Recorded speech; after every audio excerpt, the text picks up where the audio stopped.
welcome everybody. Welcome to this webinar on the book Growth and Welfare in Advanced Capitalist Economies. Thanks for joining us.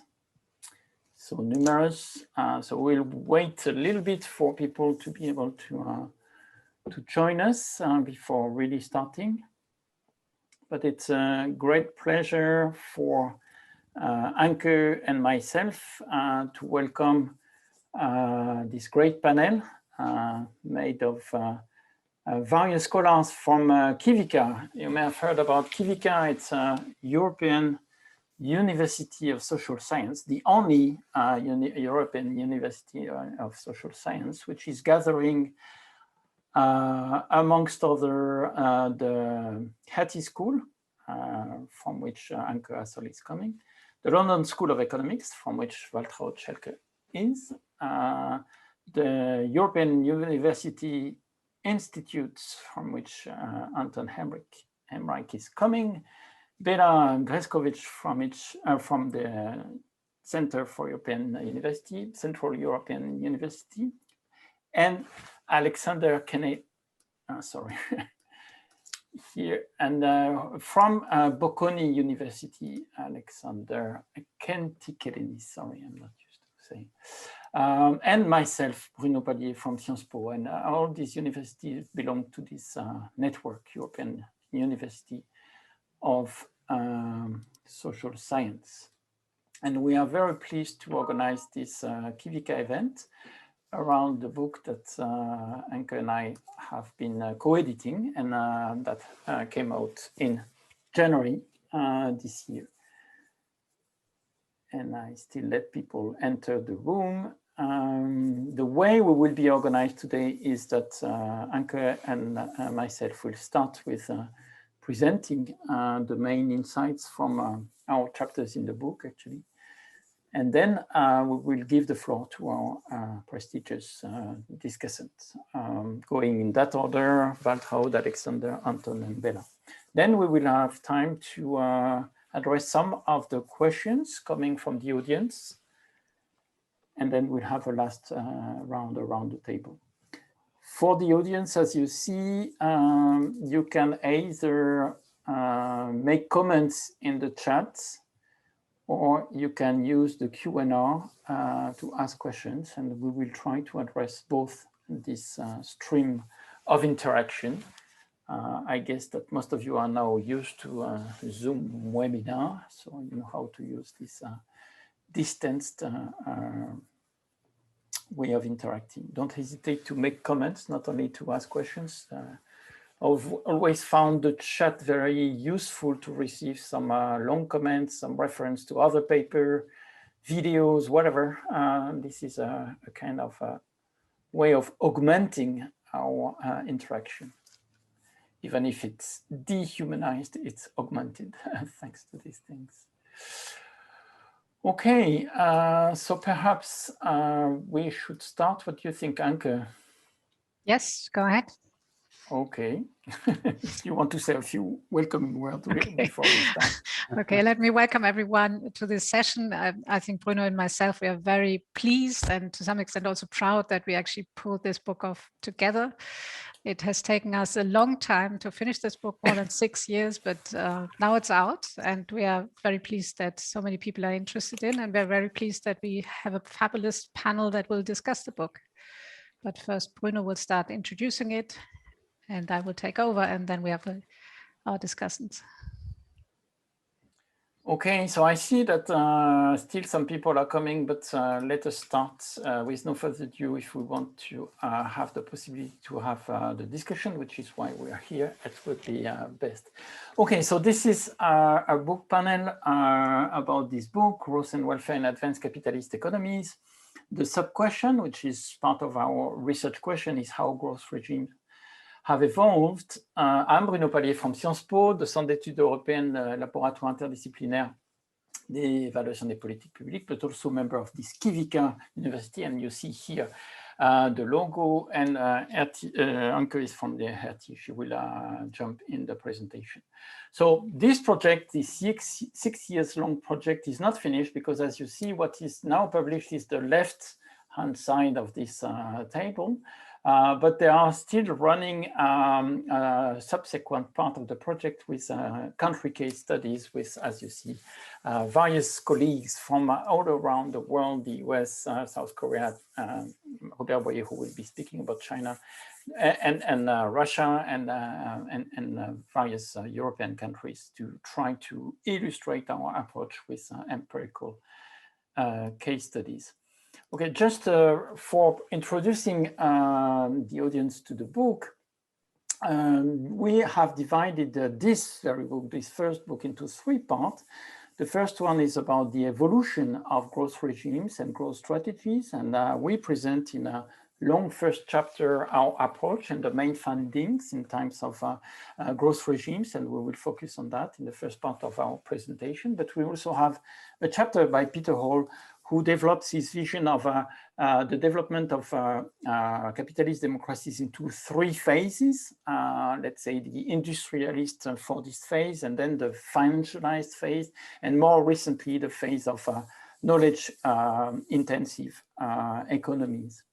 And he shows that politics and the way producers demand things evolve through these 3 phases. Then we have Lucio Baccaro and Jonas Pontusson, who present their now famous approach in terms of growth models, export-led and domestic demand-led growth. We'll come back a little bit on that, but they check whether after the Great Recession, they still find their situation. And indeed, they confirmed that things went differently in Germany, Sweden, UK, and Italy.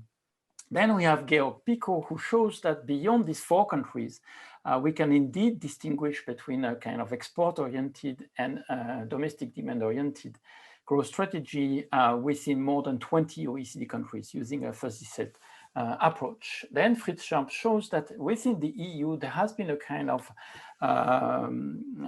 struggle between the export-led and domestic demand-led, and more or less the export-led approach has won over, at least within the EMU area. Then we have a second part, which is more focusing on actors and what they demand in terms of growth strategies and the implication it has for various aspects of the welfare state, especially redistribution, education, etc. Cassie Selen shows that some countries do a lot to remain the same, like Germany, but Sweden has diversified their capitalist model, and the Netherlands has shifted from manufacturing to a more dynamic service one. That's basically, and she shows a lot of the role actors played in that. Cassie Joe Martin emphasized the role of employers and how their demands are different depending on the growth regimes you are in, therefore pushing for different growth strategies.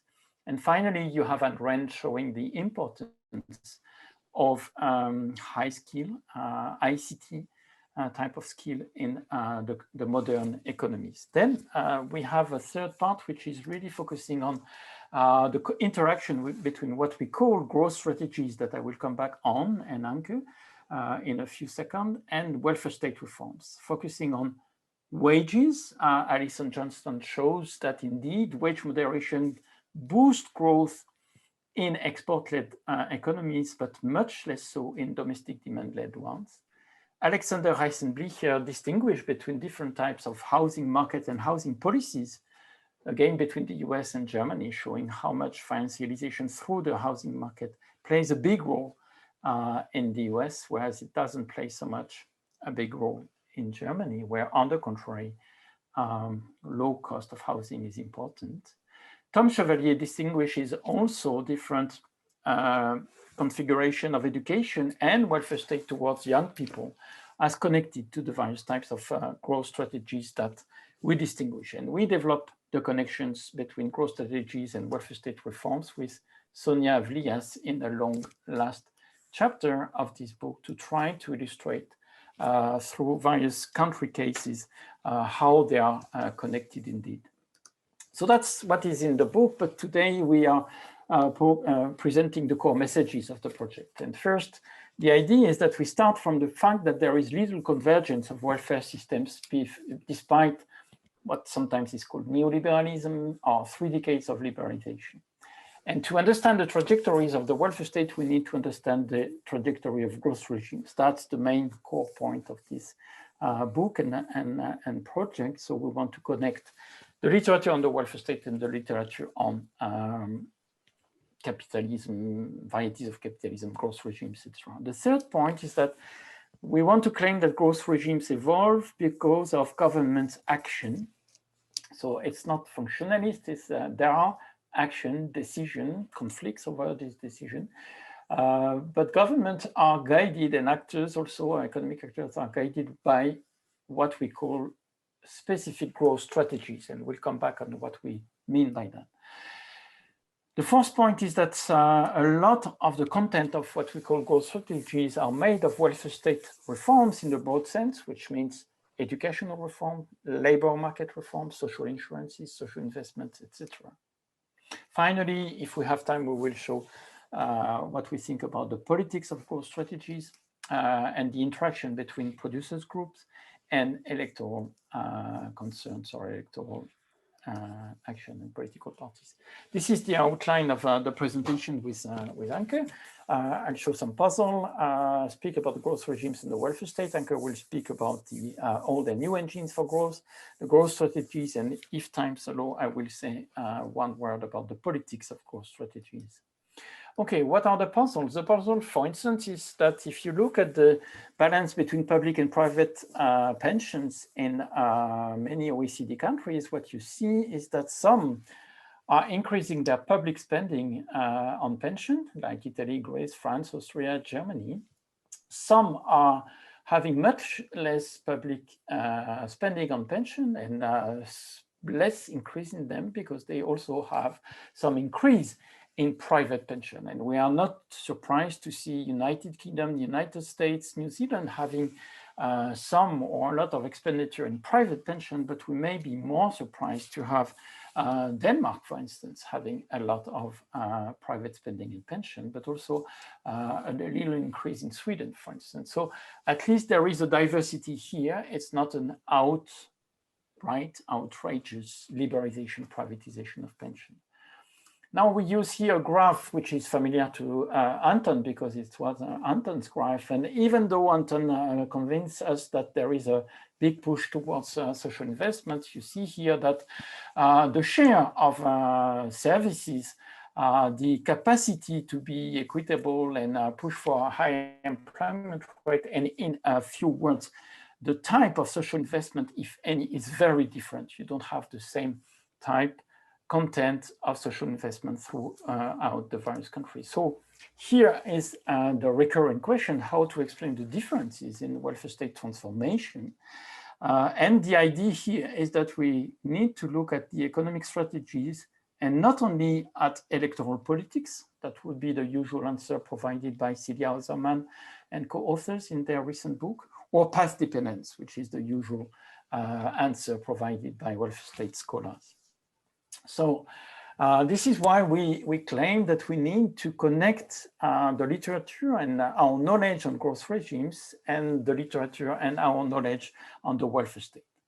The problem is that the literature on the welfare state is not very well equipped to think of the connections between the welfare state and the economy and economic models, because basically what we believe when we work on the welfare state is that the welfare state has been built against the economy, the markets, etc. As you know, this Politics Against Market is the title of the first book by Jostein Spingarresen, and the key words in the literature on the welfare state is decommodification, so escape from the market, retrenchment, austerity cuts, so the bad things that the economy is doing to the welfare state, neoliberalism, privatization.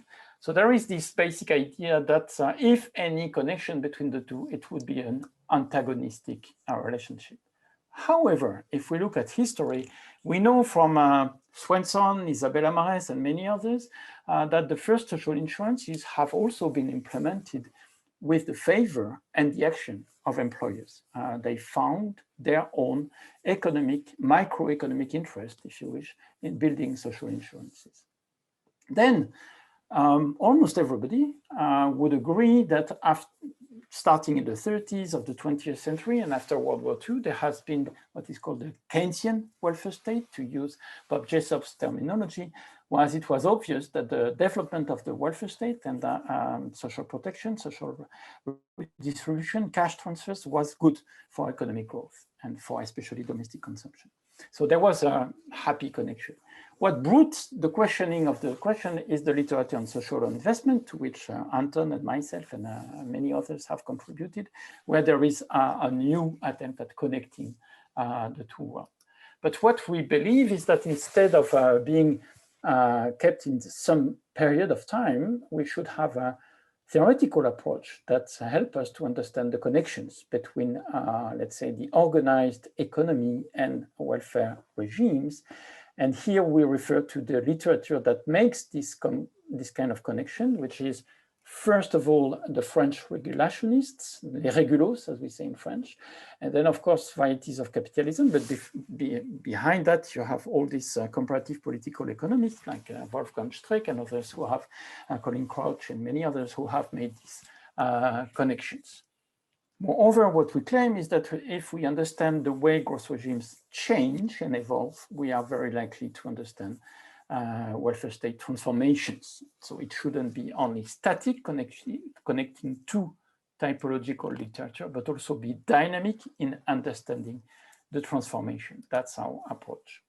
What do we say about growth regimes? We say growth regime, this is very trivial, is a mode of governance of the economy.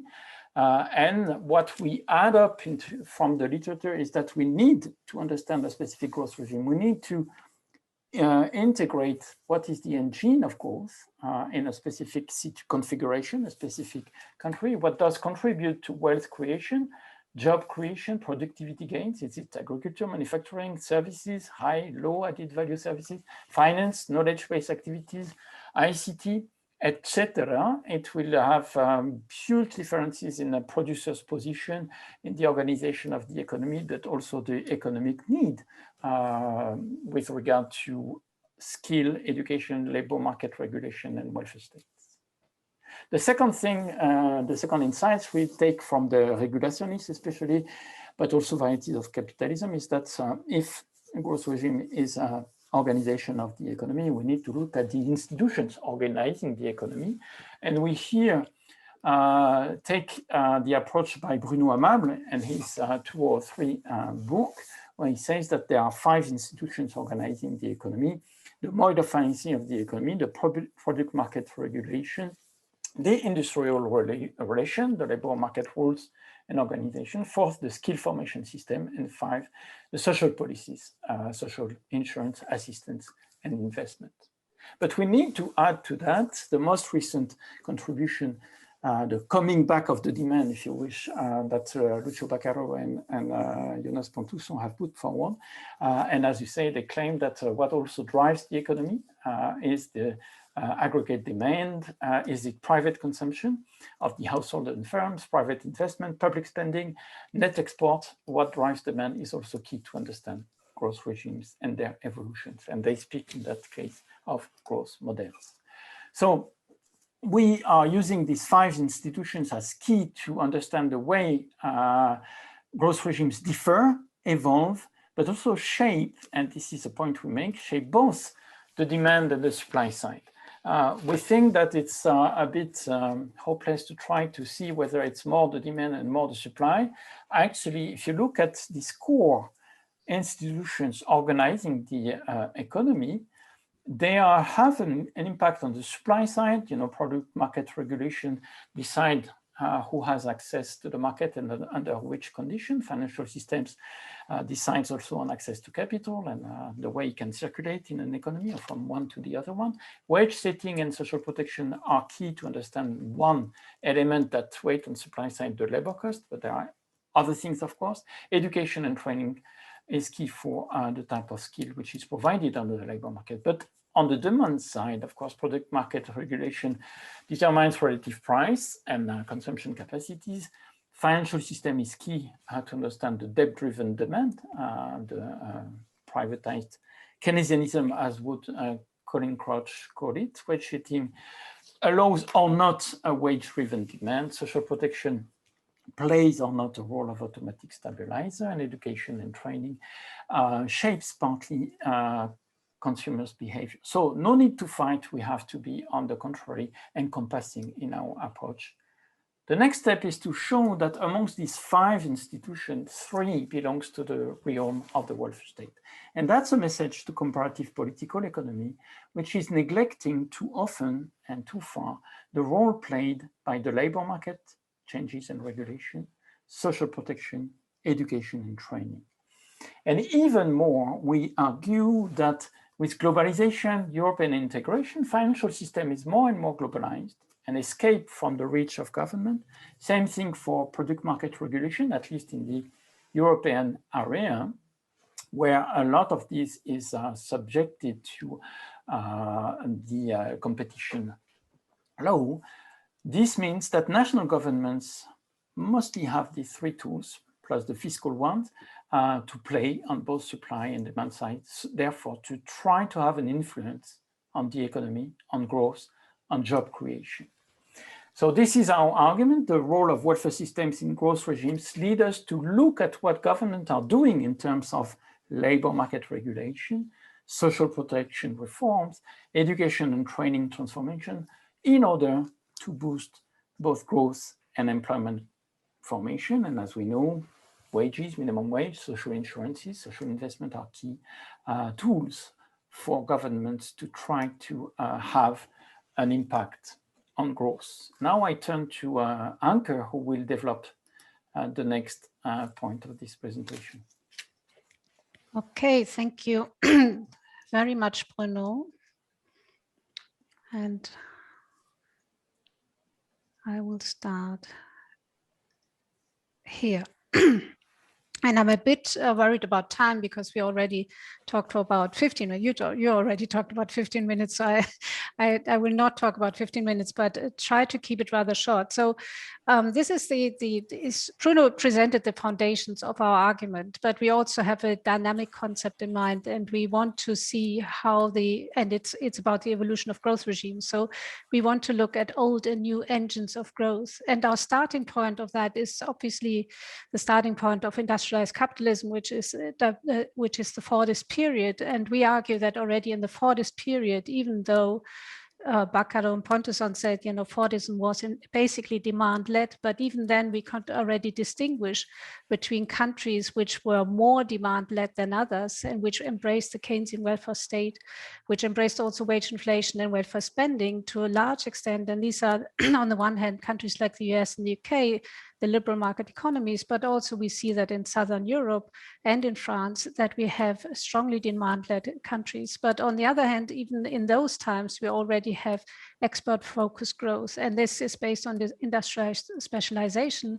And there we find those countries which are usually the CME type countries. We have the Nordic countries like Sweden, but we also have Germany, which already in the 1960s specialized in an export-led economic model. So we start with the diversity of Fordism. And we see, when we look at these different types of countries, that we see that countries specialize either in export-led growth. And here we have a graph which shows the current account balance and the change in domestic demand. And we see down here, those countries which are the export-led countries which have high current account surpluses. And here on this side, we have those countries which have a current account deficit, and at the same time, which have higher change rates in domestic demand. And we see that there's a trade-off. So countries tend to specialize in one or the other. They either have domestic demand-driven growth or they have export-led growth. But in this, we also find new drivers of growth. And the new engines of growth we define as, and that partly related to the process of financialization and partly related to the digital transformation. And as we will also show in the book, is to say financialization is actually related to the digital transformation, that those countries that embrace financialization in a big way are also those countries that drive the digital transformation. And there are reasons for that. And we try to measure that, and we give some measures for financialization. So what we look at in the book is either the savings rate, where we say low saving rate give us an indication for high financialization, so people don't save. This is also contributing to domestic demand. We look at house price inflation, and we look at the role of pension funds on the one hand. When we look at the digital transformation, we identify investment in ICT and jobs in ICT as those indicators that show us how much countries embrace in the digital transformation. And both of these aspects show us how countries embrace the knowledge economy or the digital economy of the modern age. So how do they interact? Financialization creates a wealth effect. The wealth effect is based on house price inflation. So if you have more house price inflation, you feed the financial services industries that have more volume in order to be active on financial markets, but also you feed the supply side because they create new financial products. And with these new financial products are ICT based, and with these ICT based financial products, you get more and more investment funds investing in these products. So you have an interactive effects between ICT on the one hand and financialization on the other hand, and that sets countries on a different path of economic development. And ICT is a technology that disrupts business models and creates new forms of value creation. And the best example for that is obviously the tech industry in the US. So we look at these indicators and we try to categorize countries, and we try to place countries in different groups depending on their degrees of financialization, but also depending on their focus on export-led growth or demand-led growth. And we identify at least 4 groups where we say some countries are highly financialized and have a negative trade balance, and these are the LME countries. They have very low savings rates of less than 5%. They have very high house price inflation. All liberal market economies have high house price inflation. And in these countries, we have privatized pension policies. So we have a strong role of pension funds. Then on the other hand, we have countries that are somewhat financialized, but still have export-led growth. And these are countries that also see some house price inflation. They also embrace pension funds in a positive way. They have low savings rates, but they also have export-led growth. And these are the Nordic countries. And in particular, this is the Netherlands. So this is a different group of countries we can identify. And then we have a set of countries that are not financialized at all. They have low rates of financialization, but they're also not very strong on exports, and they show a mixed pattern. Often they have a mixture of coverage of pension funds. Some have higher, some have lowers, but they also have low savings rates. They have some house price inflation. And these countries are basically the countries of Southern and Eastern Europe. And the least financialized countries at all are those countries that are heavily focused on export-led growth, and they have very high savings rates. They have literally no house price inflation at all. If you look at the example of Germany, you have negative house price inflation for a very long time until very recently, and they have a positive current account. And here we have the German-speaking countries, but also Japan, South Korea, Switzerland, to some extent France, and also Belgium. So we can group these countries in very different patterns of growth regimes, and we do that. And I skip over different degrees of digitalization. This is just data you find in our book. This is just one illustration of how financialization is related to ICT, and here we use the data on ICT jobs, and you see that there's a positive correlation. So in those countries where pensions funds financialization, here we measure as the share of pensions fund assets as share of GDP, and these are positive related to the ICT employment as a share of total employment. But what I want to show you is that we come out with these 5 different growth regimes. So if we start with these 4 different groups of countries, but really when we look at growth regimes and what is the driver of growth and how do countries try to pursue these growths, we have 5 different growth regimes. And the strong exporting countries, I already said, these are the German-speaking countries where you have very low domestic demand, you have very strong on exports, and this is Germany, Belgium, Switzerland, Denmark. We have then the more balanced countries where you have high domestic demand, you have strong exports, And there you have the Nordic countries, but also Luxembourg and the Netherlands. You have countries that are export focused, but they are weakly developed and they also have high domestic demand. They're export focused by trying to be attractive for investment, but they have negative current accounts, so they don't have a trade surplus. And these are the countries of Eastern Europe. Then we turn to the more financialized countries, and these are the countries where you have private demand going strong, but you are weak on exports, you have a negative trade balance, and these are the Anglo-Saxon countries. And our final group of growth regimes are those that are based on public demand. You have strong public demand, you have weak exports, and there we have the cases of Southern Europe.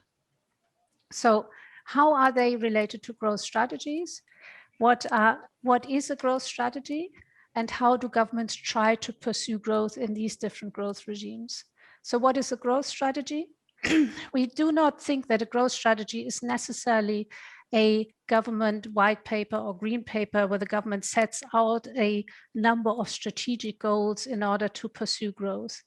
But what we mean by growth strategy is that this is a relatively coherent series of decisions and reforms that can be taken by a number of governments, but they also can be taken by producer groups, so private regulation as well, economic actors, business actors, but also trade unions, in order to boost growth. And it is based on an underlying understanding of the growth regime in which this country is in. These are our growth strategies and how we connect them to the welfare state and welfare state reforms is to say, in those countries where you have an export, which are export-led, and these are exports of high quality manufacturing products, the issue for the government, but also the issue of the business community, is really a control of labor cost in order to remain competitive and in order to be able to sell good products on world markets. And what we see as a consequence in terms of a growth strategy that affects the welfare state is a process of dualization, because you need the core workers who work in manufacturing companies, you need them to be productive, but you do not really need to provide universal social services and universal welfare. So you start distinguishing between those workers who are productive and who are important for your production regime, and those workers who are not very productive and who are not essential for your production regime, and you start to treat them differently. And that is what we describe with the process and dualization. And you know that there is a long literature on the process of dualization in some continental European countries. When we have a case of the export of dynamic services, and these are the Nordic countries, there you are in a different dynamic in terms of economic development. And what you need is a flexible but also a well-protected workforce. You also want a highly trained workforce because you're engaging in ICT-led growth and in a much more financialized setting. And the equivalent social policy reform strategy is to have social investment. So you invest heavily in your entire workforce, and you also invest heavily into much more universal social services. So there is a equivalent from being in a growth regime where you rely on the export of dynamic services and a social policy orientation that is much more focused on social investment. The third category and the third group of countries are the countries which are based on FDI-led growth. So they try to attract investments through FDI. What they need to do and what they are concerned with is the control of labor costs, but also of social compensation. And the social policy consequent and the social policy strategy is you try to be attractive. You focus on social and fiscal attractiveness in order to boost your growth regime. So these are the three export-led growth strategies. We also found two demand-led growth strategies, which are again situated in different growth regimes. We have one, the growth regime of financialization. Again, these are the English-speaking countries, the liberal market economies, which are heavily based on privatized welfare because they use the welfare state also as a as a tool in financial services, and they try to boost financial services by using also the funds of the welfare state and by social protection investment by private citizens. And what you get as a social policy orientation and strategy is a form of asset-based welfare. So you want to enable citizens to buy their own homes and to use their own homes as a collateral for borrowing money, for spending money, and for therefore having a demand-led growth strategy. And the fifth one, the empirical case of demand-led growth strategy, is a strategy which is based in public domestic demand. So here's the government who tries to boost growth by engaging in heavy spending. And heavy spending can also mean a high minimum wage, but also high social spending, high spending on pensions, for instance. And this, as a strategy, you can call social protectionism, because you protect your society and your citizens by high levels of social spending.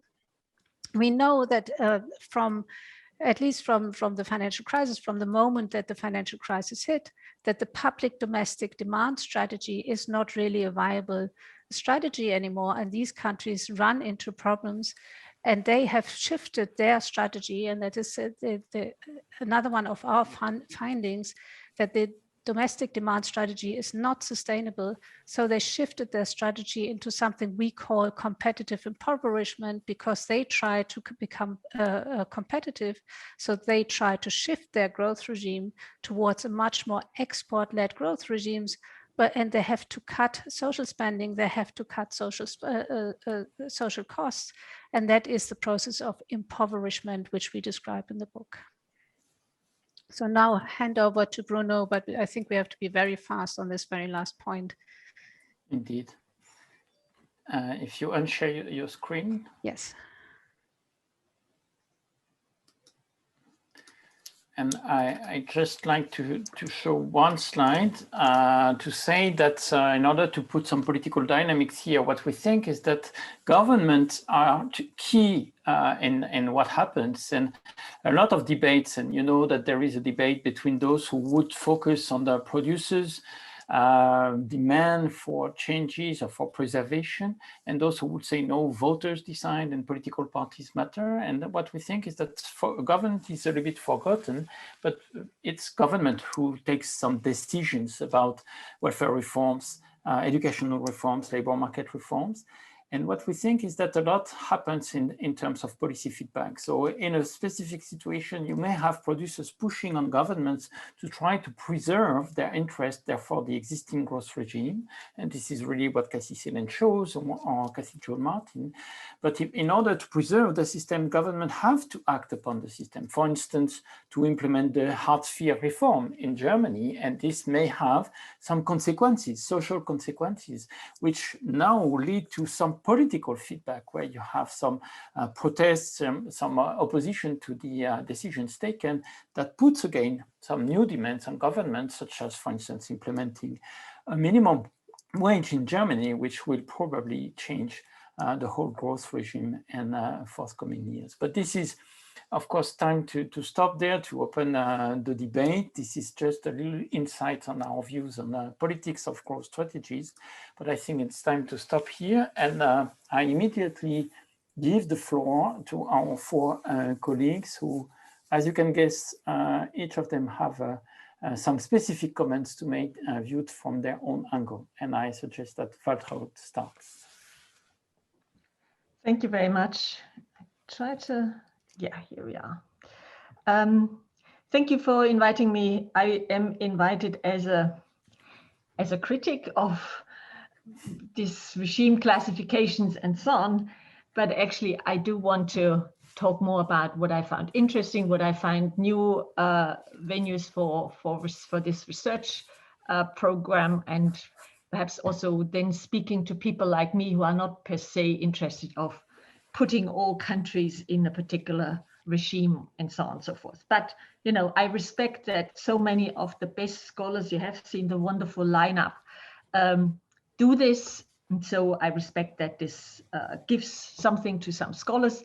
And I want to talk about what the rest of us can get from this.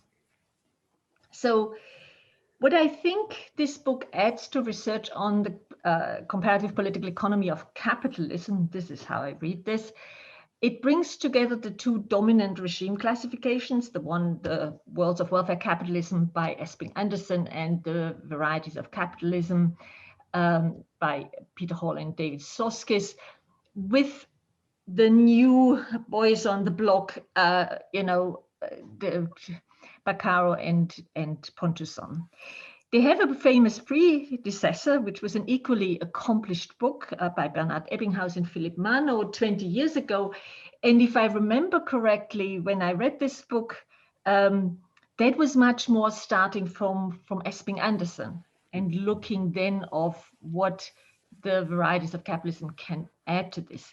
This time, I would say it's a bit the other way around. You really ask for this dynamic version of regimes of capitalism. They add new phenomena. There is constantly a bit this discussion about financialization, although I thought in the presentation just now, it was a bit stronger than I remember it reading your book. It's sometimes just as an aside that this is a kind of industrial strategy as well. The full range of what the financialization literature does is not in here. Perhaps that's a place for your country studies in the next book. There is a lot about the knowledge economy because, of course, quite a few of these scholars that are in the book have already talked about it. And I don't want to go too much at all into this, actually, because I have nothing really substantive to add to this, and we have other experts on the panel. What interests me is the advances that the theory makes in this book in two respects, and that's on the one hand what I would call its evolutionary perspective. It's generally interested in change, so the change of growth strategies and welfare state reforms rather than welfare state regimes, and of course the macroeconomics, because that is my former life. So the evolutionary perspective, I was quite impressed with it, in particular in the beginning. There is this interest in institutional change of these two regimes is not entirely new. Bob Anke has written a book on that with respect to France. And over the years, a lot of people have thought about the changes. The famous book in 2005 by Strick and Thielen talked more generally about this, but had also underlying these regimes.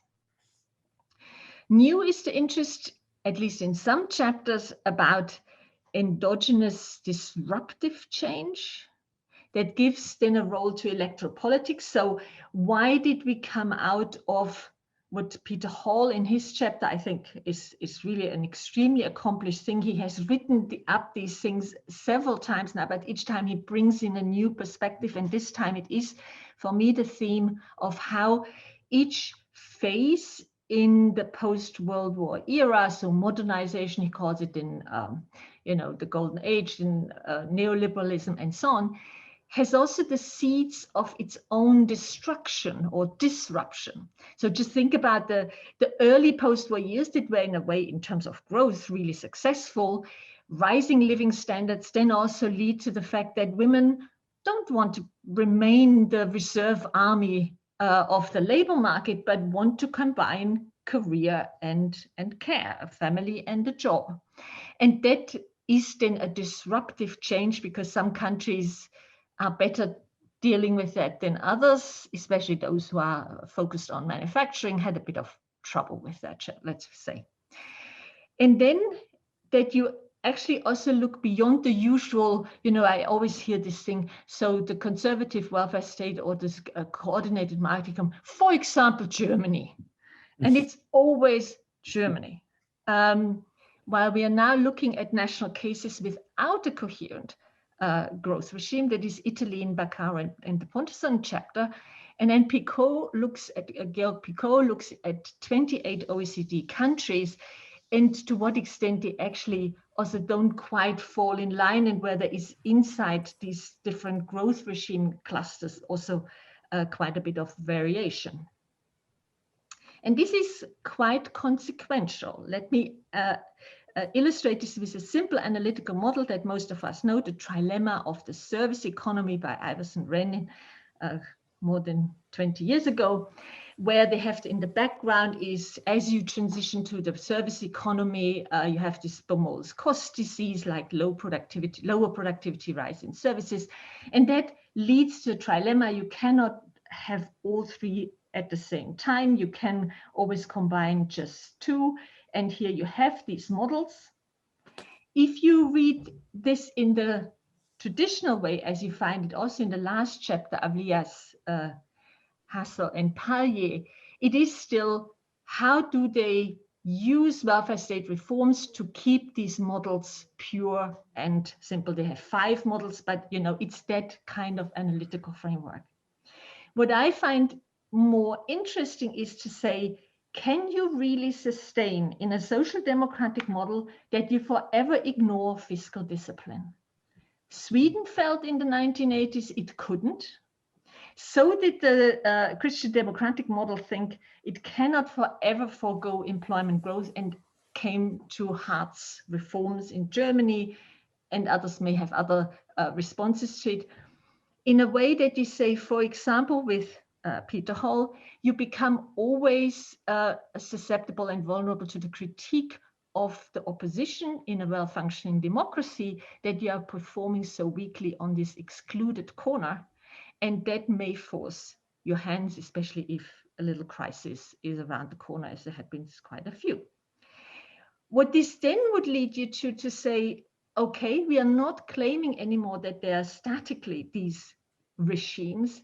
We are more interested in, if you start from one, are there then varieties of liberalization, as Kathy Thelen called it, or social innovation, as Kathy Jo Martin does, or transition to the service economy, as Anne Wren does in the book.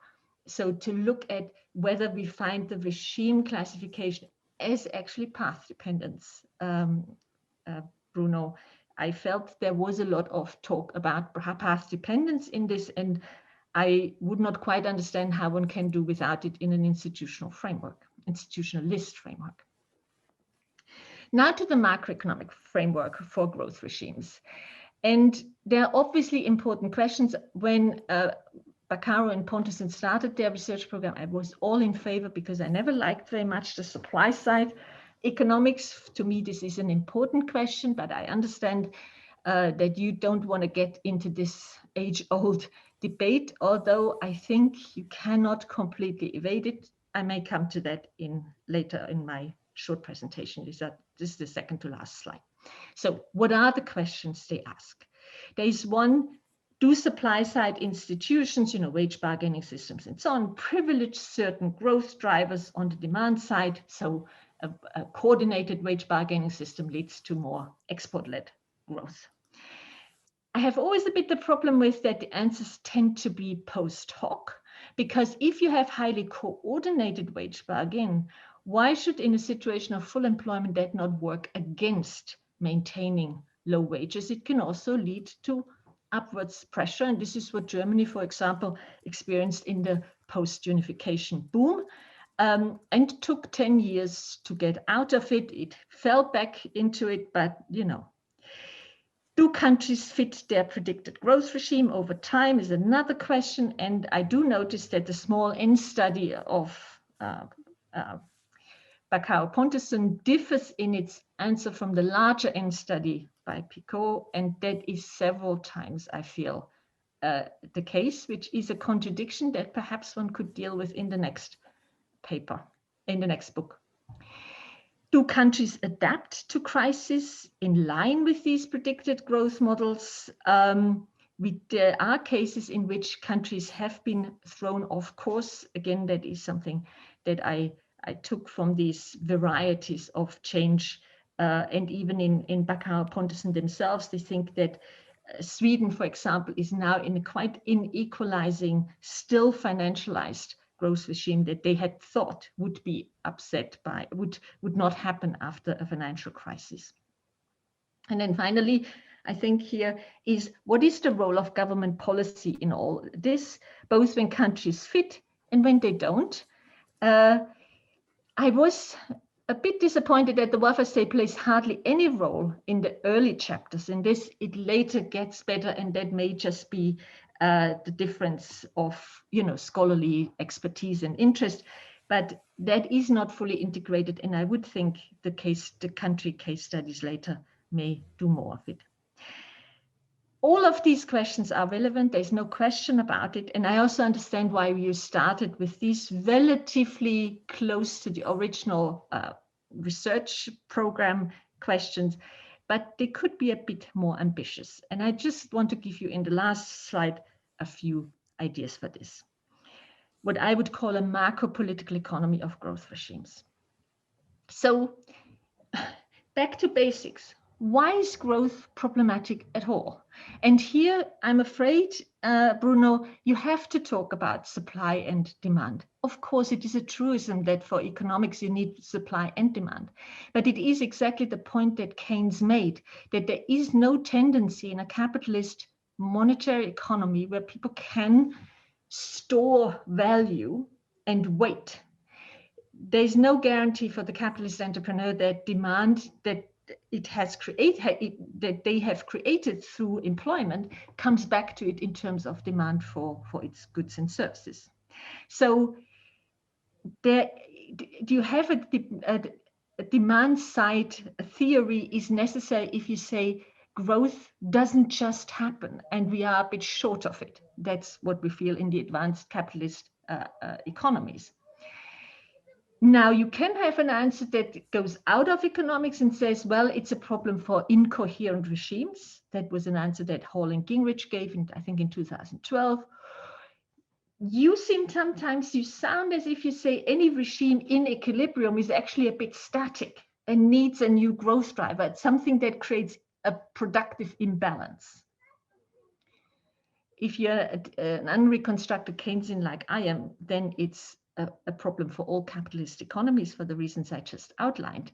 And you could then think of the welfare state as macro stabilizer that it has been since the New Deal, that then creates favorable conditions for growth. It cannot stimulate growth in and of itself. Another back to basic question.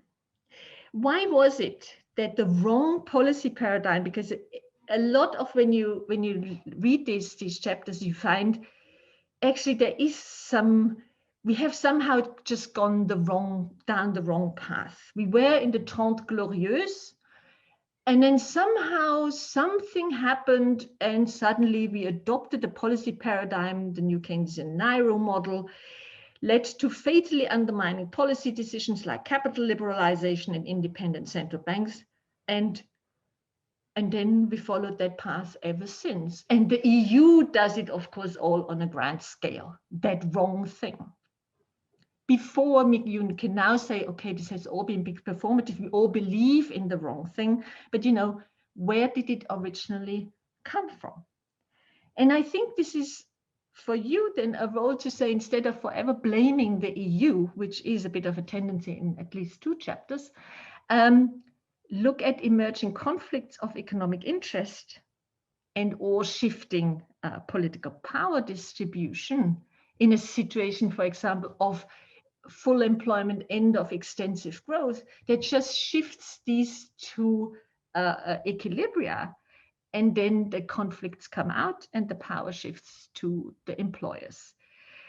This is something one can read a little bit in Cathy Jo Martin or Kathleen Thelen, and I think that should be taken forward instead of forever having this normative stance, or the world shouldn't be like that, but unfortunately it is.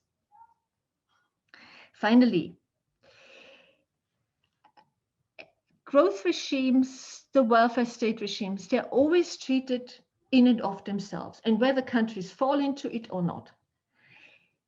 Why not for once look at whether they are really inherently in conflict with each other? We have this supposedly because the North is supply side. It can be understood with supply side economics. They control their wage costs, even though I find it's totally implausible for advanced economies with intra-industry trade and big brand names that wage costs would play that much of a role, but this is your thing. And then against that, we have this vulgar pump priming Keynesianism of the consumption-led South. So for the euro area, we have this a little bit where they discuss the interdependence of these models when, you know, frankly, as an economist here, I think for the world economy as a whole, export-led and demand consumption-led is a zero-sum constraint. So at some point, somewhere, the exports must all become an import surplus, so as a net import. So there must be also some complementarity in some simple sense, if only for trade. And the complementarity of rising debt on the side of the deficit countries and of rising claims on the net export countries, there is a complementarity, or either in a big next crisis, they both go down together. And this is, in my view, for example, what the EU or the euro area has tried to achieve to make this complementarity happen. And this is in the interest of the net exporters as much as of the net importers. And perhaps one should understand it in that way. These would be interesting questions for me to take this further, and not talking you out of your research program, but to say there is a lot that one can take out that is beyond, a bit perhaps less conservative than some of the chapters are at the moment.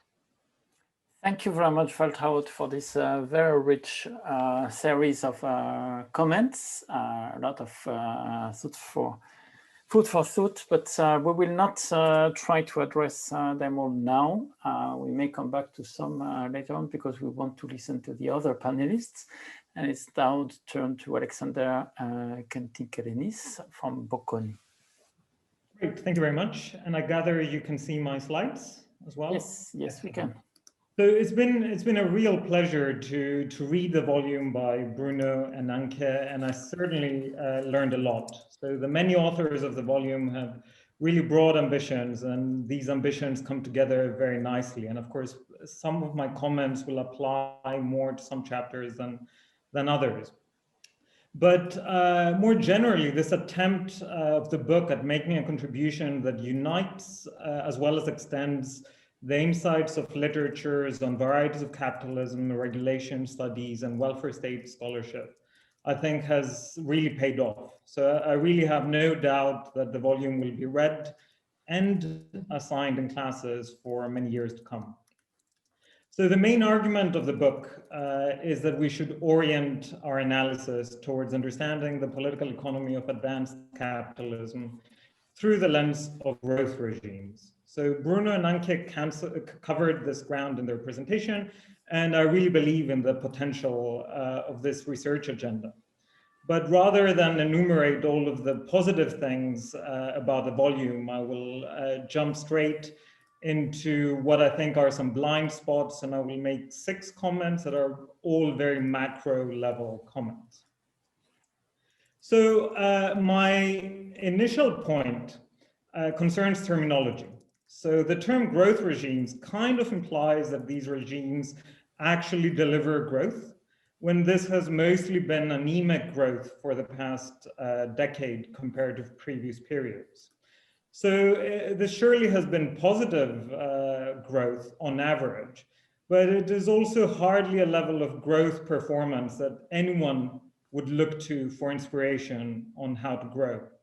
So at the moment that secular stagnation is becoming a master narrative in macroeconomics, it is somewhat surprising that the terminology chosen has this inbuilt focus on growth.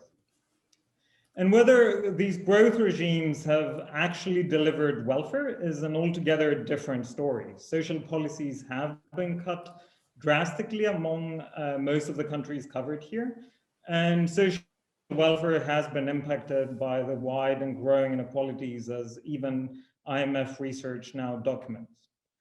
But leaving these terminological considerations aside, I would like to offer some comments on how expanding our conceptualization of growth regimes can further strengthen a political economy analysis of advanced capitalism. And I would do this starting off with some observations vis-a-vis domestic level policymakers.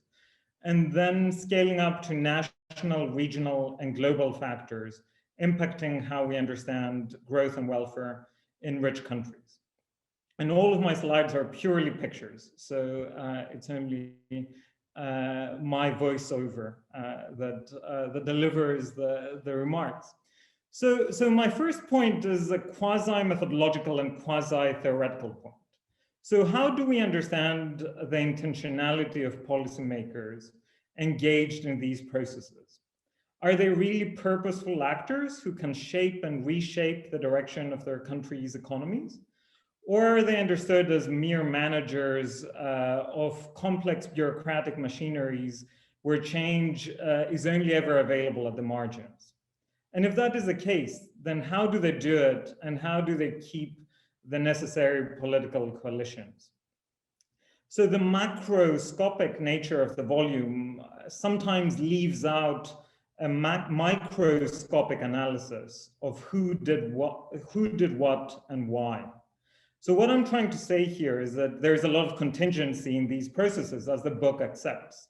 There are diverse electoral systems, institutional arrangements, veto points, macroeconomic fundamentals, judicial cases, and so on get in the way and can frustrate attempts at change of even the most determined policymakers.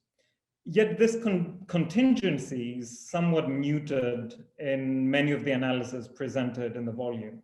And at times, I felt that the volume contains almost an ex post piecing together of a coherent and very elegant story based on observed changes, rather than starting off with an analysis of desired changes by policymakers and a comparison with how far they got and an explanation of why that was the case.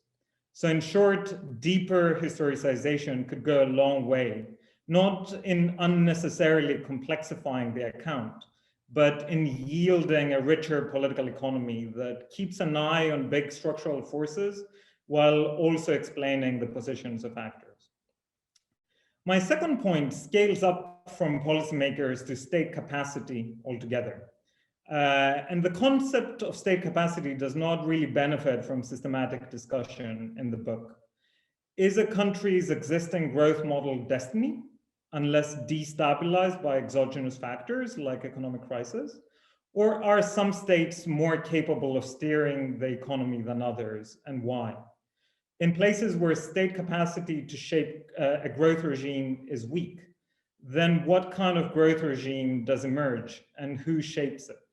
Or to put this more provocatively in the context of the European Union, is it possible that membership has actually strengthened the state capacity of already strong states and weakened the capacity of weaker states? The book indirectly grapples with this question when it explains, and I quote, that the notion of a growth regime assumes less an ex ante strategic planning capacity than the progressive and post hoc discovery of emergent strategies or patterns of action. But this definition suggests a riding the waves approach to politics. And as shown by scholarship and comparative international development, this is not necessarily the best way to generate sustained growth. Explicit planning capacity matters, and even high-income countries have extensive, if hidden, developmental state infrastructures, as the work of Fred Block and Mariana Mazzucato shows us.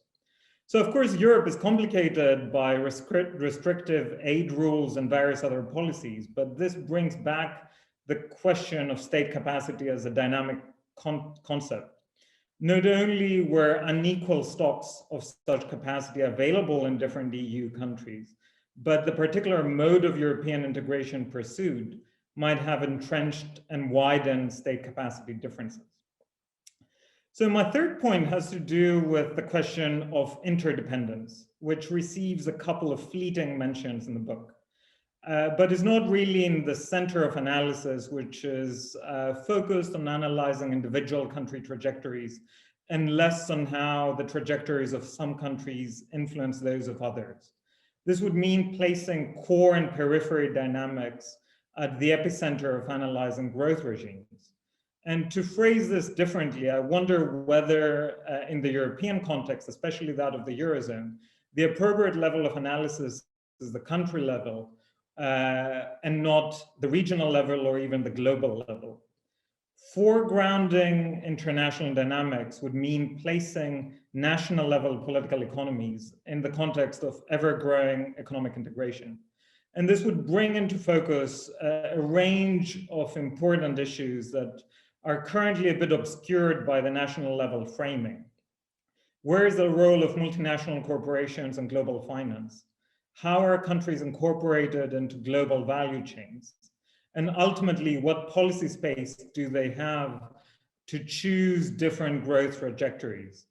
The analysis of growth regimes as depending on input from voters and producer groups is thus possibly a little bit constricting. Both voters and producer groups operate within a globalized environment marked by high degrees of capital mobility, which can exact severe punishment in case of financial panics and economic crashes.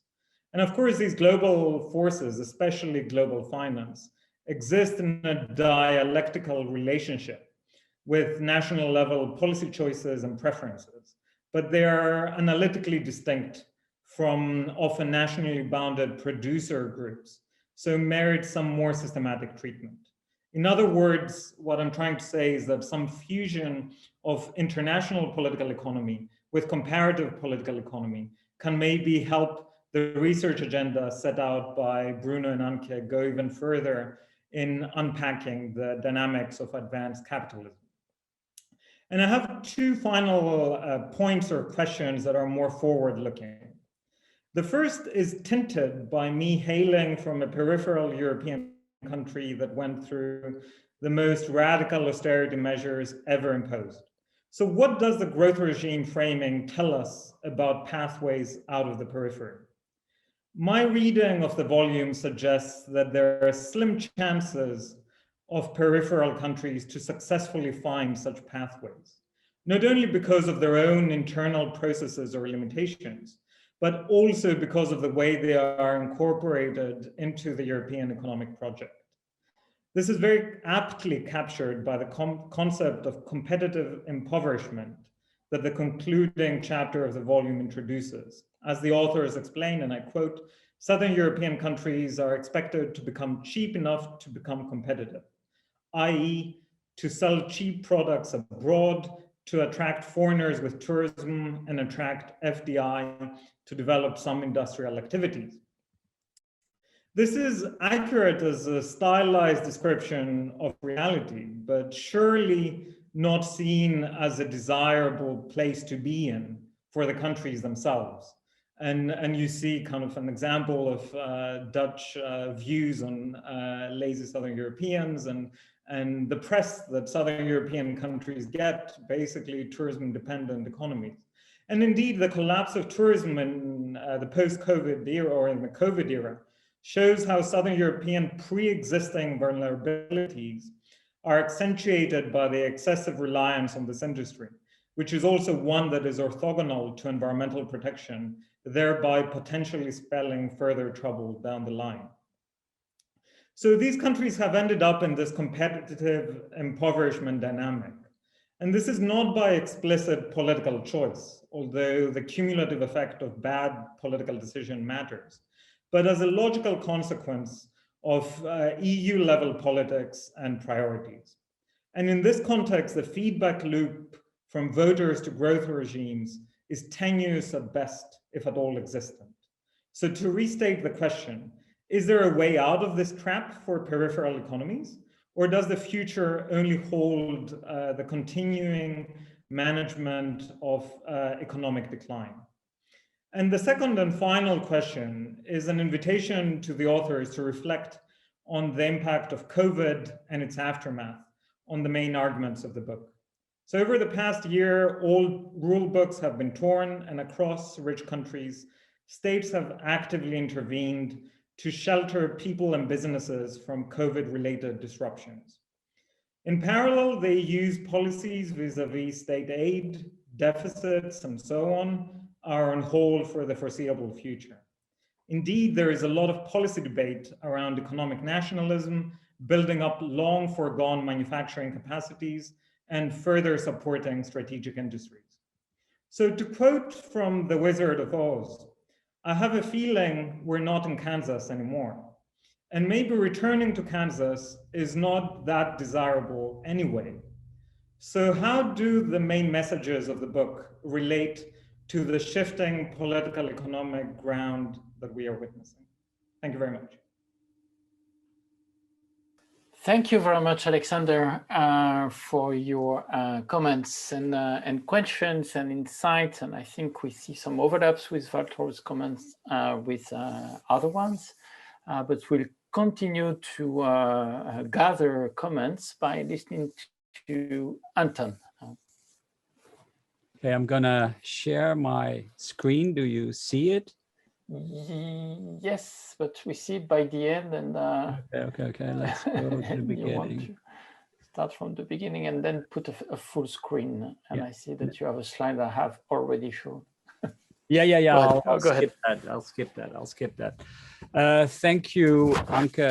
Thank you, Bruno, for inviting me to discuss your wonderful volume. And what I really like about this book is that you make us think. I mean, there's so many books that tell us how we should think about advanced capitalism, about the electoral turn and how we should do our research. I mean, your book allows you or pressures us to really think about a number of very important questions. And of course, because of that, there are also some internal contradictions between chapters. But I think that's an asset rather than a disadvantage. So I really want to congratulate you on that. And I think one of the important contributions is that you kind of re-engage the old political economy literature of thinking about growth and the welfare state away from a narrow focus on partisan politics, and also away from how producer groups coordinate the economy among themselves. And in that respect, and this is also because of the important contribution of Lucio Baccaro and Jonas Pontus, is you really bring the state back in. And I think in your last slide, you make that element very important. Now on Baccaro and Pontussen, I have a sort of a side comment that I'd like to flag here, because it's true, they bring macroeconomics back in. And at the center of their analysis is the wage bargain. And in hindsight, I'm not so sure if the wage bargain today is at the center of what we do, and is particularly at the center of what welfare states do.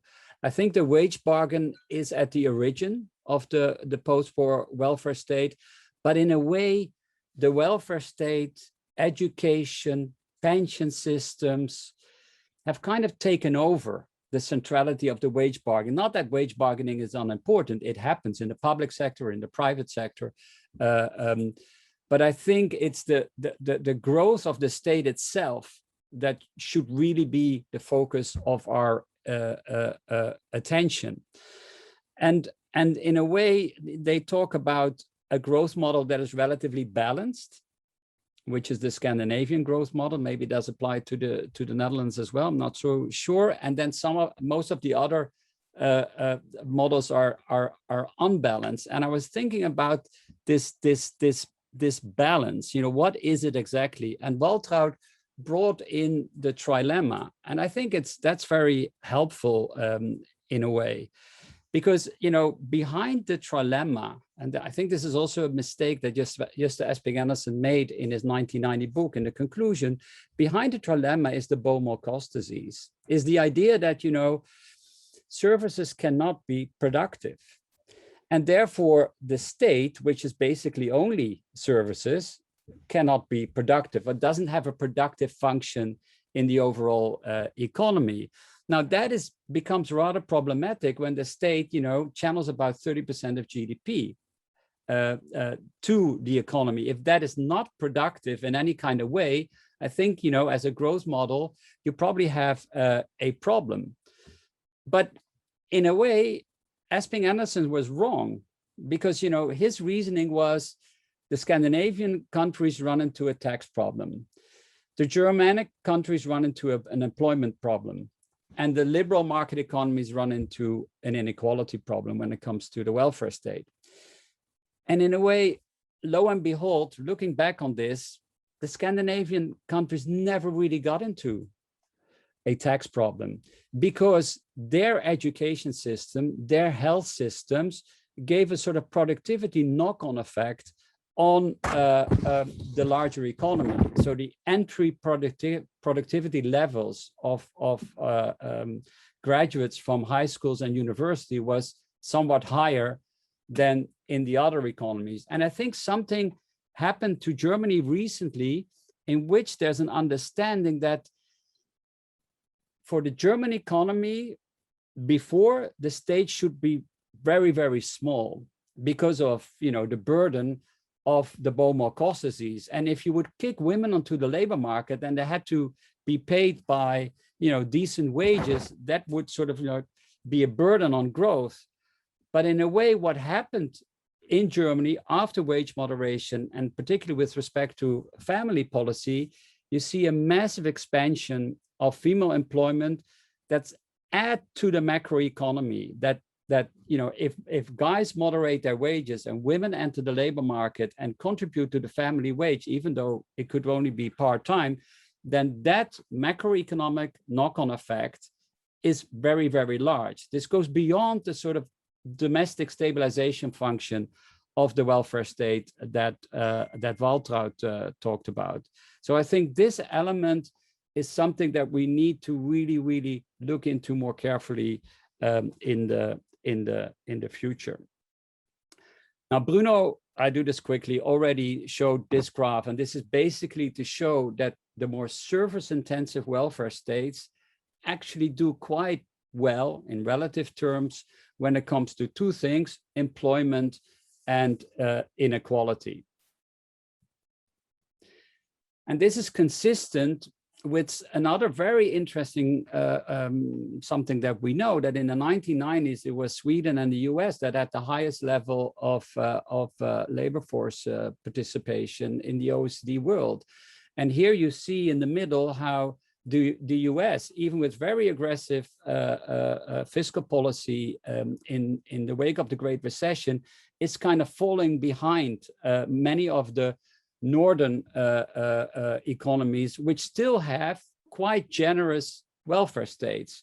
So there must be something to the welfare state that can contribute to employment, can contribute to growth. And then the question is, what is it? And here you see one element that is very, very important, that's a bit neglected in the volume, is the importance of female participation in the labor market, and also gender policies, you know, leave policies, early childhood policies, etc., etc. And it's, you know, by and large, it's family spending that correlates with low levels of child poverty. So what is this coherence that in a way you kind of say, well, there are just a few countries that do social investment, the rest does dualization or asset welfare? I'm not so sure. I think this diffusion of the social investment perspective is much wider, and it's slow, but you know, it takes time than you admit. And it's a combination of things that are fundamental to social investment welfare state. They have relatively inclusive buffers, so social assistance plus social insurance, because, you know, we are going through more volatile labor market. That's true of Italy as much as Spain and Sweden and Denmark. It's really about easing the flow of more heterogeneous work-life family transitions. I mean, this is something that the Germans started relatively late after the Dutch, and where the Scandinavians were there far before. But you know, elements before the Great Recession were already there to be seen also in a country like Spain. And then something that is relatively expensive is this notion of, you know, you need a long-term commitment to human capital stock development in a knowledge economy. And you also need it because you want to pay for your pension. So sometimes I think of the welfare state a la Wolfgang Streeck as a bit of a productive constraint. And to the extent that most European countries, they sit on a big pot of commitments to the welfare state that is very difficult to retrench. And that pushes them to kind of rethink, how can I use this commitment in a productive way to keep benefits at a decent level for pensions, but also in order to be able to pay for pensions in the long run. And then obviously it's important that you have high levels of employment, and that these levels of employment have to be productive, enter early childhood education and human capital stock over the life course. And I think if you look back on the Great Recession and at the numbers that I just showed you, this kind of message becomes exposed by these developments. And now we have the COVID-19 stress test. And all of a sudden, in just a couple of weeks ago in the Economies, there is this massive affirmation of, thank God we have a welfare state. Because, for the past 30 years, we've been thinking about the welfare state as a burden on economic growth, even in the political science literature that's relatively agnostic to this. So you see a massive boost to welfare provision over the past year in terms of healthcare, furlough schemes, and thanks to digitalization, we didn't go into the abyss. There's a normative comeback of this veil of ignorance sentiment that is actually pretty important to have a good insurance, to have resilience in your economy through the welfare states. There's a massive shift towards deeper fiscal solidarity. And this is, you can say this is the growing pains of a more political union. Again, it takes time. And this is largely in sync with public opinion research that I do at EOI, where wider European publics, they say we want to live in welfare democracies and a more protective and at the same time more global EU. And this may be a precursor to develop something of the EMU as an insurance union for active welfare states. So these are my reflections on your great book. I mean, I have a final remark which relates to this interaction between the domestic and the European. I mean, I'm not so sure. I mean, in the tradition of welfare state studies and varieties of capitalism, we always need to somehow reify models and pathways and path dependencies. And, we've been living through an era of such massive change, and we will be confronted with even more change in the future. I'm not so sure that, that this kind of hook that we have on sort of trying to stabilize our own sort of research by reifying growth models or welfare regimes, whether that's really the way forward. I think we should loosen up a little for that. Thank you. Okay, thank you. Thank you very much, Anton, for your comments. We have one more commentator, and that is Béla. Let me stop sharing. In the meantime, we thank Waltraud for having answered to one question about the veil of ignorance. Thank you very much. Okay, so I will do three things in this brief commentary. One is that I will join those who welcome this newborn baby to the ever-growing family of comparative capitalist models. And I tell a few words why I find it a likable baby. The second is that I will be a little bit critical, point out that maybe it could have more hair, or maybe the two legs are not of equal length. Basically talking a little bit about methodological and conceptual identity issues, which refer to the whole book, but mostly my comments are based on the first and the second and the last chapter, the framing chapters. And then the rest of my remarks are basically focusing on how the volume deals with the periphery, and in particular the eastern periphery, Europe's eastern periphery. So let me start. So actually is reminiscent for me a classic volume, Peter Gurevich's Poets in Hard Times, both in its strength and in its weakness. So I love that book, which means that I also consider this a great book. I look forward teaching this book in my political economy classes. It has a basically comparative political economy research question, tries to explain diverse national responses to common challenges. I will later tell a few words about these challenges and how they are common. It is also an umbrella concept, a synthesis that tries to bridge and partly manages varieties of capitalism frameworks, growth model frameworks, the Kaleckian neo-Keynesian frameworks, and varieties of words of welfare. And here, the synthesis is basically resting on two ideas, which I found very original and actually interesting. One is that the same institutions are viewed and shown to be consequential for both the supply side and the demand side of growth. This is Wittig.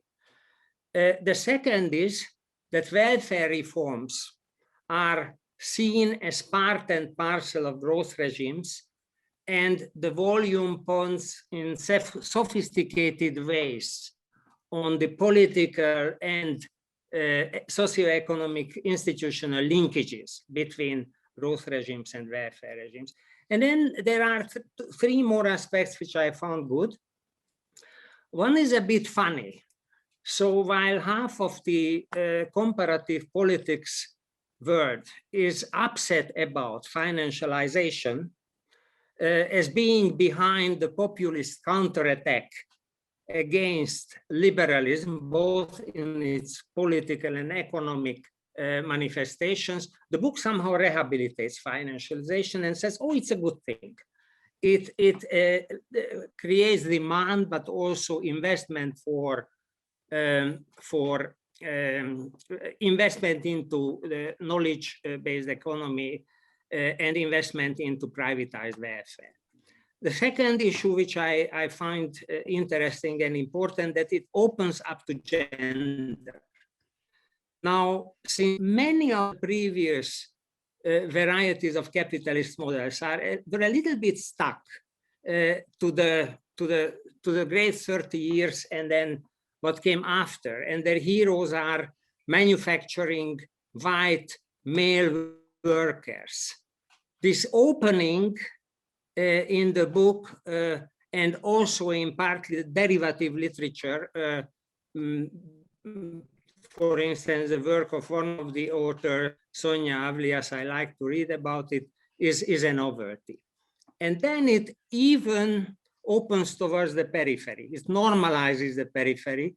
By normalization, I mean that so far, most of the available comparative capitalism frameworks considered the periphery either as mixed model, is a dictio in adjecto, or cocktail capitalism as far as East Europe is concerned, or patchwork capitalism. Now somehow there is a normalization in this volume, meaning that the periphery can have growth and welfare state identities. Now let me turn now to how I see the analytic identity of the book. Here I will be very briefly. The book basically embraces complexity of reality but at the price of some sacrifices in terms of rigor and parsimony. Now, of course, I am a follower of Albert Hirschman, who in my view is almost right in everything. And he told about this kind of methodological choices that he would rather be eclectic than reductionist. And anyway, it's very difficult to tell where the golden mean between these two alleged vices lie. Now, the book is also methodologically nationalist. We heard about it already in the presentation comments of Alexander. Then there is a degree of economic reductionism because the main explanation of welfare state reforms here is economic growth regime features, and there is a feedback loop. Now, of course, one may ask, okay, is it really sure that welfare state reflect only economic impacts and influences and purposes of growth? Isn't it that welfare state actually can be related to nation state building, excluding minorities, including natives, and a number of other issues? So here I find a little bit narrow the perspective. And then the last thing is that the framework focuses on politics as usual, meaning it explains how governments can generate political support in democracies as usual by offering growth and jobs. Now, this is fine for most of the times, but if one asks nowadays people on the street, what are the major challenges capitalism faces? They would tell you refugee flows, COVID, climate change. So these are, of course, challenges that are common to capitalism to core, not only its varieties. And they indicate anything else than the sufficiency of a politics as usual perspective. So probably we should work a little bit more about our memories of politics of radical change. And this takes me further. So there is a window opened here to the Eastern periphery. The problem is, I felt, whereas I celebrate this opening, that it is a little bit minimalist. So the book has 6 to 7 chapters, case studying Germany, Sweden, and the UK. And of course, these are extremely important countries, as they are the major actors in virtually all the comparative political economy volumes that I have read, including actually the Gurevich book. But then when compared, I really did not envy the authors of the last chapter, in which 7 East European countries also get 5 pages. So it's very difficult.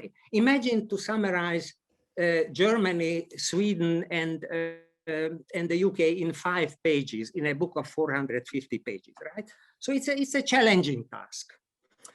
Now, obviously, if you have so little space to present evidence on these countries, then yes, theorizing might be broad, it might be witty, but it will be necessarily sketchy. I am not saying theorizing on an empirical wasteland, just sketchy, focusing on the main features. And then what I read as a theorizing of East Central Europe, the Visegrad states and the Baltic states in particular, that they somehow, in their types of the growth strategy, welfare state nexus, tend to replicate core models.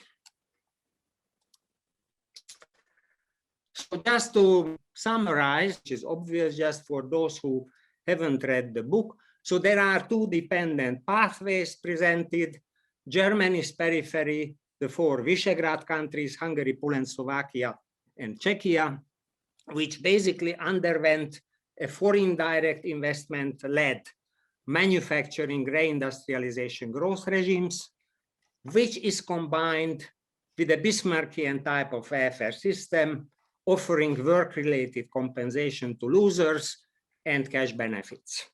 Whereas we have the Baltic states, Estonia, Latvia, and Lithuania that appear in the book as sort of a Scandinavian periphery, in the sense that they combine service export, high quality service export, with an ICT and knowledge-oriented growth regime, and pursue social investment-oriented welfare state. As to the Baltic state, I would wish to see it. And I got very much provoked and interested in this kind of interpretation. So far, I have seen the Baltic states as classic examples of an anthropo-growth model, which basically does 2 services for its hinterland, basically dealing with Soviet and now Russian export and import of resources and machinery and equipment, and doing money laundering for the Danske Bank and Swedbank, 2 important cases that we just heard about. So, but let's also, before I show some data, which will be the last slide of mine, admit that if these countries indeed do the kind of replica developmental strategies is claimed, where I would not debate the Visegrad story, that's in my view pretty properly done. They are between a rock and a hard place. What is the rock? That they try to achieve manufacturing upgrading and maintain a measure of welfare amidst the condition of free movement of capital and what Sharp in the volume calls competitive impoverishment. How far is this sustainable? And pursue social investment amidst free movement of labor and the possibility of brain drain. Now, the important question here is, if these countries pursue social investment indeed, is this not actually social investment into the welfare states of core countries? Through brain drain, through labor market migration, through movement of labor. I find here a problematic important to discuss, especially that I heard, for instance, trade unions, Hungarian trade unions, discussing the possibility with their Western counterparts that Western core states should invest into the training in Hungary, Poland, the Czech Republic of doctors, teachers, nurses, social workers that are intensively used in the social investment care chains and healthcare systems of Western Europe. So now the question is, does the ICT and knowledge-oriented growth model, growth regime, and social investment welfare state exist in the periphery at all? If so, is it to be found in the Baltics? And what is its political story? And here I come to my last slide, where I show you the data.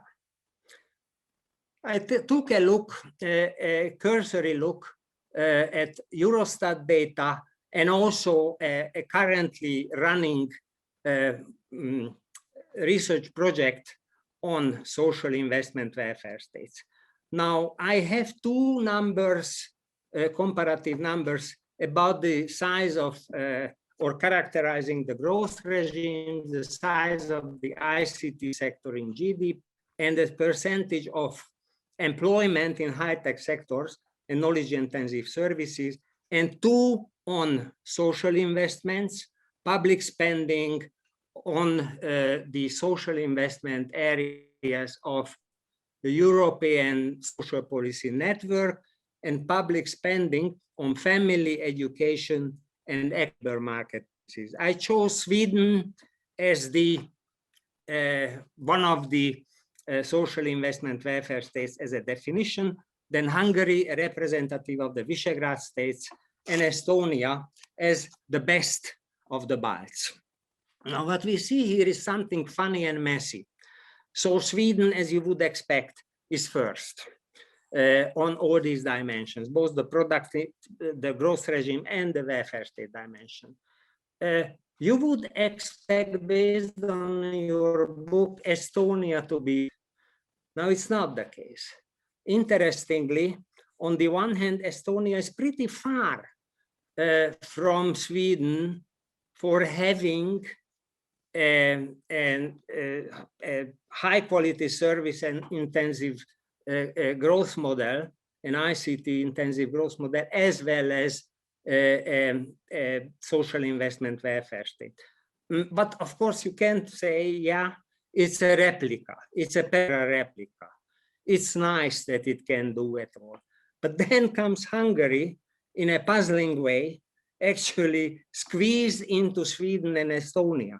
So Hungary then does have or does not have a social investment welfare state. What we know about Hungary, that for Hungary, social investment is only its second specialization of its welfare state. The first one is the Bismarckian, but Estonia has almost nothing in terms of a Bismarckian welfare state. So can we then on this ground tell, okay, if it has only a social investment welfare state, even if less generous than, let's say, the Hungarian, calling Estonia and the Baltic states specializing in social investment welfare state and high-tech experiented sectors of the economy. Thank you very much.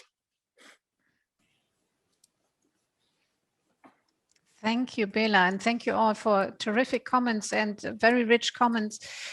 We don't have much time left, and what I would like to do is to give people the floor who want to ask a question and who want to come into this discussion before we respond to some of the comments, and also before we give the floor then again to our panelists who also might want to respond to each other or comment on each other. So if there's anyone who wants to come in, please raise your hand. And I can't see the hands. Bruno, can you see the hands? Yeah, we have a question in the chat. Okay. So I tried to answer some Q&A on the way when they were raised, but now we have, how does innovation as a long-term driver of growth come in your approach? For instance, would you see growth model as associated with different areas of innovation? And there is then compliments that we thank you, Thomas Pastor, for. Anke, do you want to start? We can address some of the points made by our discussants. Do you want to?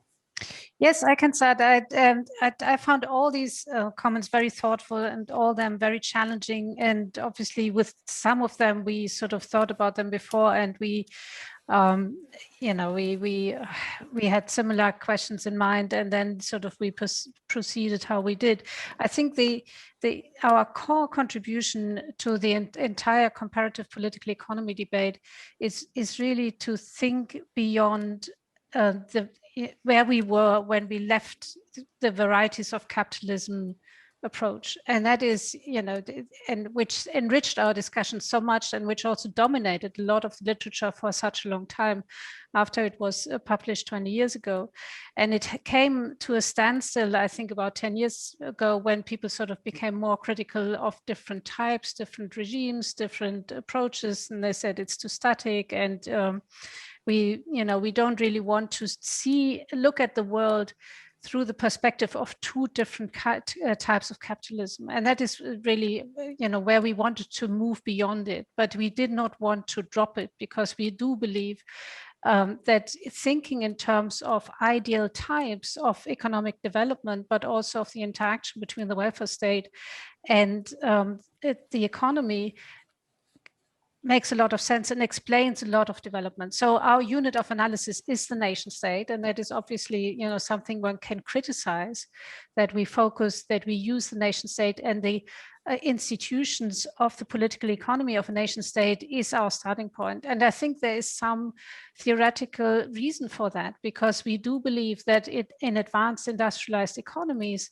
the way they have developed over the last 100 years was really based on an institutional core, and the institutional core did develop during the phase of industrialization, where you got certain regulations, certain institutions, where you had the strong focus on the wage bargain, and around the focus on the wage bargain, you had the development of the welfare state. And a lot of these institutions which provide social protection today are institutions that were actually conceived and developed 100 or 150 years ago. So there is a deep institutional core, but also a deep bargain between different actors and different classes at the time that make up not only the welfare state as we know it and have known it for a very long time, but also which have sort of shaped the economic development of these countries for a very long time.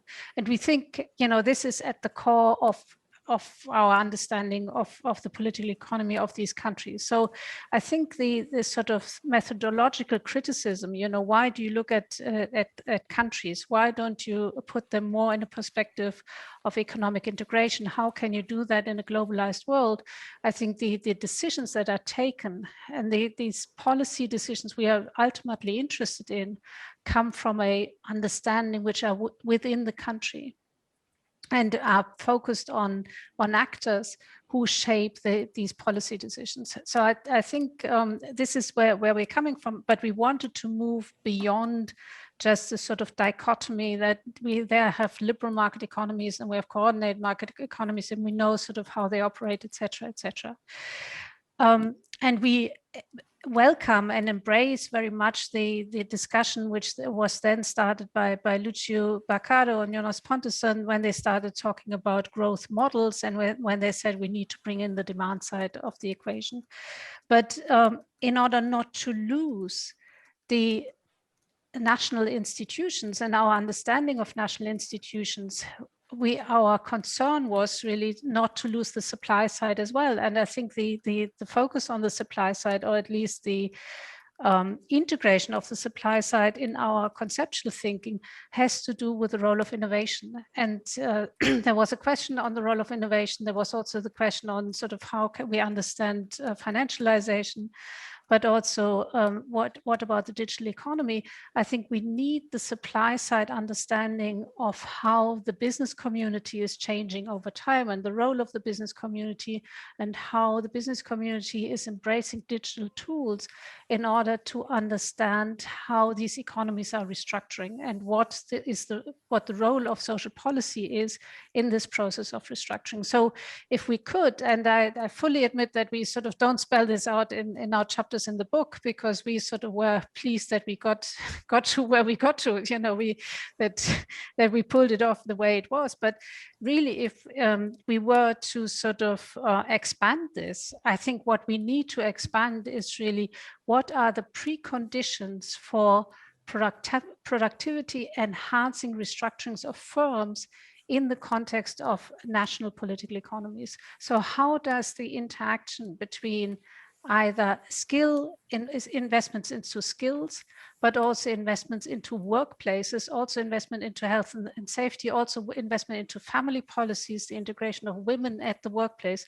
How does this lead to different kinds of firms, and how does this lead to different kind of work in these economies? I think that is the perspective we want to pursue, and that is why we sort of keep the supply side in, because this is happening, you know, in companies, and that is, you know, the conditions under which companies operate. So this is the defense of sort of for the methodological nationalism, that we use the nation and the institutions of the nation state as a starting point, and that is also why we kept in the sort of supply side focus. That is why we sort of ignored some, you know, obvious sort of important developments when it comes to globalization, interdependence of different countries. We pay, you know, indirectly, we obviously acknowledge the interdependence of countries by talking about export-led growth, and demand-led growth, because obviously they are interrelated, these two. You can only have an export-led model if someone imports and has a sort of negative trade balance. So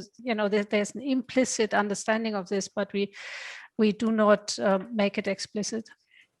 I think what Anton said was really important, and it got me really thinking about the wage bargain. How can we, how important is the wage bargain today? And I think you're absolutely right. It was, a key concept in the process of industrialization, and it drove a lot of these institutional developments, which we think are so important. But how important is it today? And sort of you raised some doubt about it. I think what we see is actually it is changing a lot, and it has become a much more loosely defined model. And even in those countries where we have very strong wage setting institutions, we see a lot of inequalities, and these inequalities are intra-firm inequalities, they're inter-firm inequalities, they are different kinds of inequalities than they were before. And it's not, and this also changes the nature of the workplace, and it changes the nature of companies and how they operate it. And again, I think we need to pay more attention to that, and we need to sort of move on our research agenda to really understand these processes. And that is something I will try to do in, when moving this book along, and sort of trying to think about what's happening next.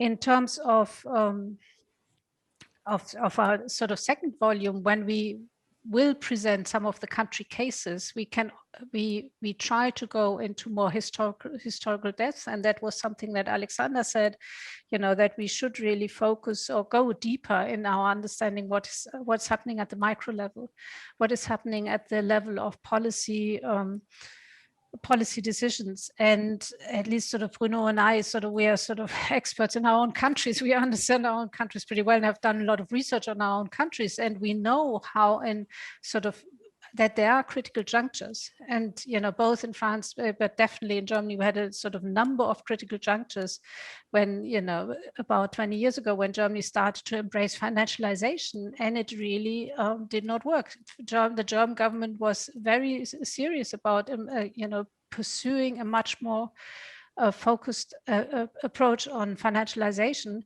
and could not make it happen. And there was a whole number of sort of political reasons why it could not make it happen, but it was also related to a dominant coalition of actors which were based in the manufacturing industries, who allied with insurance companies, etc. So there is a political dynamic, and you can prove that these decisions are shaped by dominant actors in the existing growth regimes, and that obviously leads to path dependencies, and leads to the fact that it is not easy to change a path. And I think Kathy Thielen shows quite sort of convincingly that in some countries, if you do get a different actor constellations, you can also shift the path. But in some countries, if you're sort of very wedded to a particular growth regime, it is actually very difficult to do so. And this doesn't make any judgment on whether that is the better path or not. I wouldn't want to make any sort of judgment whether it was the right decision to pursue financialization, or what it would have been the wrong decision if they had succeeded in doing so.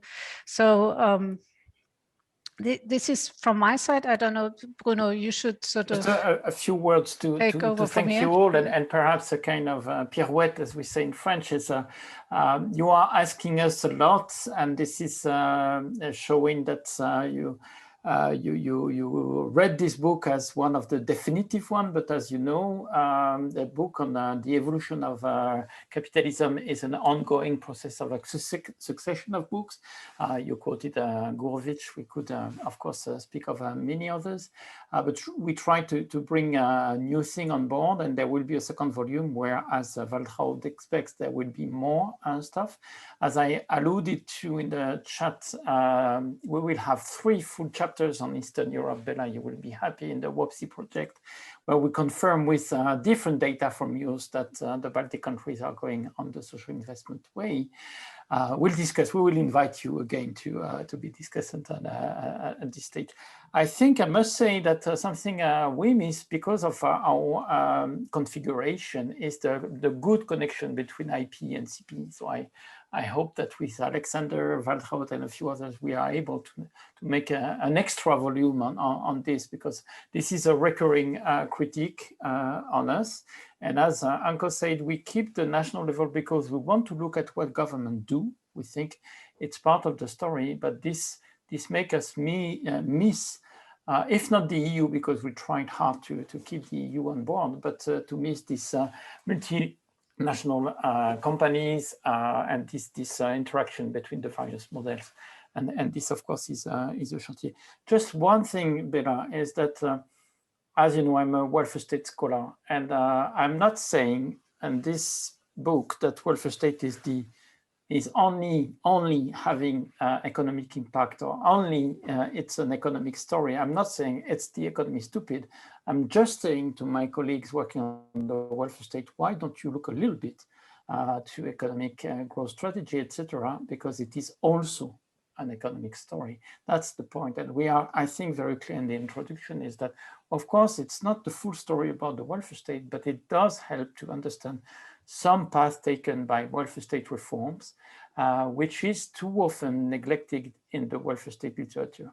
And on the other hand, as you almost all of you mentioned, probably the comparative political economy literature lacks of details and analysis of welfare states in a broad sense to incorporate this type of institution.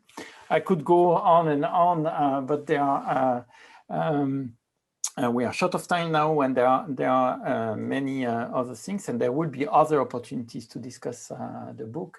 But I don't know whether you want to reflect upon each other's comments as a last tour of this excellent and brilliant panel, and then we will have the last goodbye words with Anke. So, Waltraud, do you want to add? No, I just want to thank you. I mean, you got a lot of things to think about, and I also was surprised how well our comments complemented each other with similar themes with a very different tack. It is, as one of us said, I think, Anton, it makes you think, and what better compliment can one give a book? And the complementarity of the comments show that CIVICA is well framed in a way. Yes, Alexander, do you want to add anything? Yeah, well, I would like to thank you as well. It's been wonderful listening to my colleagues. I guess as a just very short comment on what Anke said, I completely understand and endorse this idea that, well, we need to place the policy decisions in context, in the country context, and so on. But I think that especially in the years to come, I mean, following the debates around the Recovery and Resilience Program, with the approval of reform programs at the European level and the vetoes of some countries on the programs of others, kind of the permeability of the national level has increased even further, even beyond, I mean, the Troika countries, but even beyond the European semester processes and so on. So that will be fascinating to explore in the subsequent projects. Thank you so much. Thank you very much, Anton. Last word, if you wish. You're mute, Anton. Okay, here I am. Thanks for inviting me, and I second what Alexander just said. I mean, there's something you said, Bruno, in your kind of last remark, and I fully agree with that. That the point is, you know, the welfare state has grown tremendously, and you cannot get the GDP back into the bottle. So to think about a welfare state that is sort of like minimalist in, you know, the 21st century, that's not going to happen. But because it captures so much of GDP, we have to think about it, how to make it productive and sustainable. So its origins lie in politics against markets, but once it's there, you cannot deny its contribution or not, or where it should stop when it comes to growth. And I think that's an important point that you guys have made. And also, when it comes to degrowth and climate change, you know, there was a question in a Q&A, I answered, alas, we didn't see any. And really, this is an empirical fact. We looked at growth strategies and economic policies, and we didn't see much of preoccupation about slowing down the growth and acclimating to the climate change, etc. Just a side remarks, because this is really perhaps us who were blind, but I think really governments who are totally blind in their obsession with growth, with the climate change event. Béla, a word. Yeah, just thank you very much for the interesting book and the very interesting event. And just one clarification, perhaps, that what I am really missing probably is not more country studies, because I am familiar with these cases pretty well. What I am missing is something more fundamental, namely the understanding that the core doesn't exist without its peripheries. So it's not only the periphery which is dependent, and that capitalism's politics is not merely politics as usual. It is sometimes politics of radical change, of extraordinary politics, of revolutions and collapse. And I think that what I would like to see more in any comparative capitalism consideration and effort is a strong attention to these two things. Thank you very much. I must say that, of course, you have identified the 5 pages in our last chapter on Eastern Europe. But for instance, what you just said is very clear in Georg Picot's chapter about the, the association, let's say, of the German growth model and the Visegrad countries, for instance. And there are a few other places where your point is made. About disruption and revolution, I think you're absolutely right. And perhaps we overlook that a little bit in the book. Anke, do you want to say? I just want to thank everyone for for taking the time, for reading the book, for making great comments, for making us think. I think I go away from this with a lot of thoughts, and and to continue the work on this. Thank you very much, everyone. So I would join Anke in thanking you all, the panelists, but also Sofia Perez and Andrea and Christopher and Hélène Naudet, who have helped a lot to build this wonderful event. I'd like to thank all the audience who attended this. Of course, you can read the book. It's now available. There will be more events, and we look forward to discussing your books and this whole happy, sometimes conflictual family of comparative political economy, as Béla said. Goodbye, and thank you very much to all. Thank you. Bye.